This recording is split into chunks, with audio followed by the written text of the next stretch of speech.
People think there's like this outside circumstance that controls success. The success fairy flies down from the universe and taps people on the head. And I used to think like, I wonder if I'll get to be one of these successful people. And it's just the wrong way. It's just not what it is. There's this whole thing in the world now. Everybody wants to be successful. Everybody wants to build a big company. Everybody wants a great body. Everybody wants a great relationship. Everybody wants a bunch of money. But nobody's willing to do the work on the hard days. They're willing to do the work on the good days. Man, I just listened to a great Instagram video. Man, I'm fired up. Yes, someone said yesterday, here we go. But what happens when 3 no's in a row? Somebody quits on you. Somebody hurts you. And you're feeling physically ill. Can you get up those days? Everybody wants to go to heaven, but nobody wants to die. At the center of bringing any dream into fruition is self-discipline. And self-discipline is saying, although I don't feel like doing it, I'm gonna do it like I love it.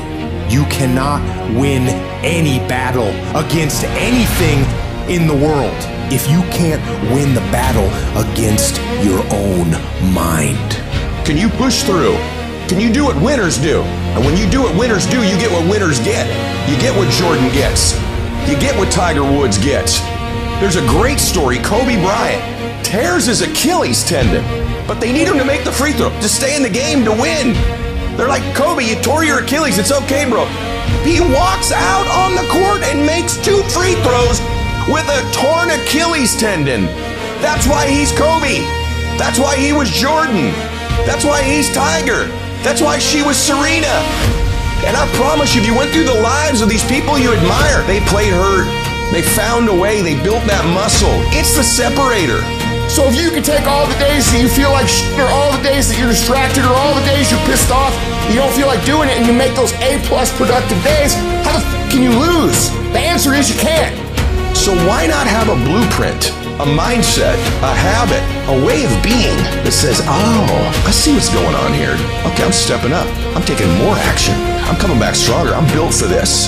And by the way, I know some of you listening go, I've just never been that way. That's okay.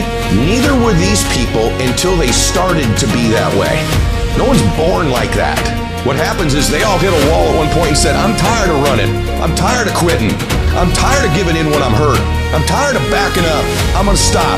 At some point, Kobe Bryant said, I'm gonna stop backing up. I'm gonna stop making excuses. I'm gonna stop quitting.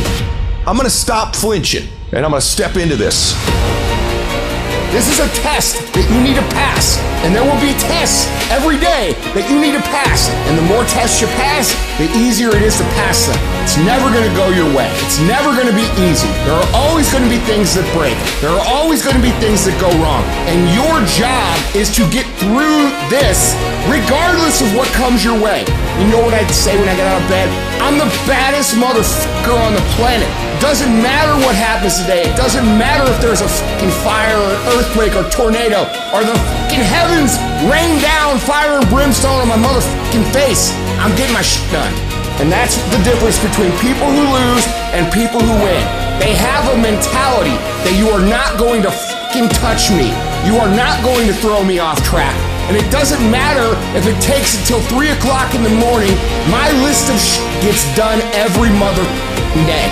And that's why habits matter, rituals matter, routines matter. Because when we're down, when we're under pressure, when we're hurting, we resort to habit mode. And if your habit's to get up and fight, if your habit's to get up and do it anyway, if your habit is to show up and give it your best, regardless of how you feel, then that will be your default setting. But if your habit is always, man, I gotta rest a little bit. I gotta evaluate this. I think I take a breather, because that's what everybody does. But everybody's not successful. You gotta make the decision before you get to the battle. When things get hard, you go harder. You break that thing that's in front of you. You don't let it break you. Where would you be at in your life if you didn't quit? People ask, how did you change, Trent? How did you grow? It's because I learned how to persevere.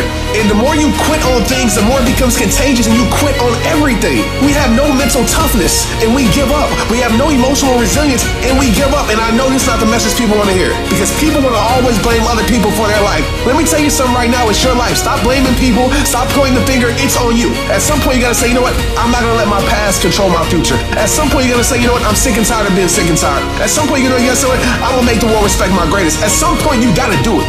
When something bad comes my way, I'm thankful for it. Now I've got a chance to prove that I can freaking beat this. People don't get remembered in easy times. People get remembered in hard times. You wake up at 5:30 in the morning, it's raining outside, you don't want to go to the gym, but you get up anyway and you go to the gym. And why? Because you believe in a higher cause. So you do that over and over again. Small steps lead to big steps, lead to the big picture of who you are and what you can be. You cannot think about the whole process. You have to be able to break all these big, humongous, painful things in life down to the smallest molecule, because that's all the brain can handle. The brain can't handle hours and hours and hours of suffering, but it can handle right now. I'm doing one more mile. I'm doing one more rep. I'm doing 60 more seconds. Don't think about the rest of it. When you're in the hell, you can't see the beauty of being in it when you're in it. Get on top of that mountaintop in your mind and look down on what you're doing. You can see a whole different world. That world is beautiful, but you gotta get a different vantage point in the suck. Don't be in it. Spiritually, get out of it. Look down on what you're doing. Be amazed by the process of where you're at now.